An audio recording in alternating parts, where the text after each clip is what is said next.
Ne manque pas le prochain épisode, abonne-toi. Salut la vadrouille, j'espère que vous allez bien. De tout temps, l'homme a rêvé d'atteindre les plus grandes richesses du monde. Avide de cupidité, les méthodes pour un jour le voir devenir réalité se sont multipliées. Perdu. Gagné. Perdu. Ces méthodes infructueuses ne pouvaient plus durer. Mais comment un jour atteindre ce rêve? Je sais! La pierre philosophale. La légende raconte que cette mystérieuse pierre serait capable de changer les métaux les plus pauvres, tels le plomb, en or. Tel un rubis, il brille de ses magnifiques reflets rouges à la lueur de la lumière pour venir vous aveugler par votre cupidité. Découvrons ensemble l'histoire de la pierre philosophale. Grâce à cet artefact, plus aucun obstacle ne se dresserait en travers de votre chemin. C'est en tout cas ce que pensaient les alchimistes. Mais qui étaient-ils? Eh bien, les alchimistes étaient issus de tous bords. Ils appartenaient autant aux savants et érudits qu'aux escrocs et opportunistes de l'époque, en passant par les membres du clergé et les professions libérales. Au XVIIe siècle, l'engouement pour l'alchimie est à son apogée, car l'un de ces artefacts clés, la pierre philosophale, pourrait leur procurer une richesse colossale. Alors évidemment, vous vous en doutez, tout le monde s'y intéressait. Mais cantonner l'alchimie à la pierre philosophale serait extrêmement réducteur, car de fait, elle représente bien plus que ça. Nous pourrions la comparer au premier pas de la chimie que nous connaissons aujourd'hui, ainsi qu'à un intérêt accru pour la science, auquel s'ajoute une dimension spirituelle. Plus tard, avec l'apparition des prémices de la chimie moderne, avec Lavoisier, elle évoluera et rangera ses pratiquants en deux catégories. Les chimistes et les alchimistes, réservant une réputation plus sombre au second en raison des fantasmes nés de l'imaginaire collectif. D'ailleurs, l'un des alchimistes les plus connus est Nicolas Flamel. On raconte qu'il aurait réussi à trouver la pierre philosophale, mais aurait emporté son secret dans sa tombe.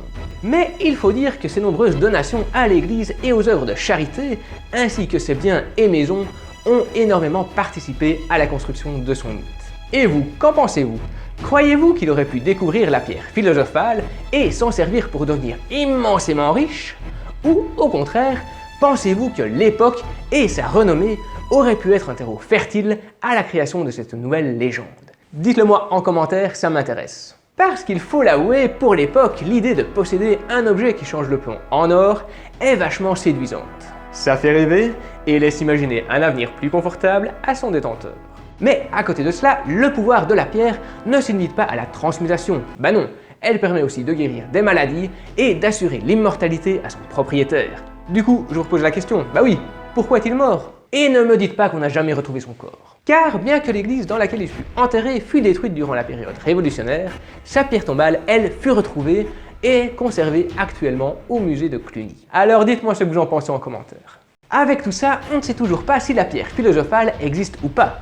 Mythe ou réalité, qui sait? Si la seule préoccupation est de transformer un métal comme le plomb en or, sachez qu'il est aujourd'hui possible de le faire grâce à un accélérateur de particules. La manipulation est juste très onéreuse. Et encore, onéreuse est un euphémisme.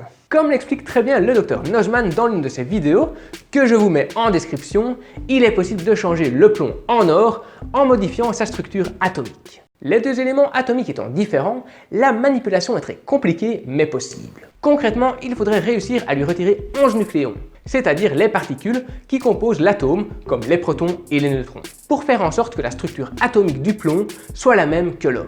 Comment? Eh bien, en utilisant un accélérateur de particules. Propulsé à une vitesse proche de celle de la lumière, soit 99,9999991%, l'atome entrerait en collision et permettrait d'en retirer 11 nucléons, soit 3 protons et 8 neutrons. Autant dire que la manipulation est ultra délicate. L'expérience demanderait beaucoup d'argent, beaucoup de temps et de chance, mais transformerait bel et bien un atome de plomb en or. Mais là, autant vous dire qu'on est loin de la montagne d'or que nous promet la pierre philosophale. Bah oui, on parle quand même d'un atome là. Mais avec ça, la vadrouille, on n'est pas près d'être riche. Mais après tout, au risque d'être cliché, la véritable richesse ne serait-elle pas d'être entouré de ses véritables amis?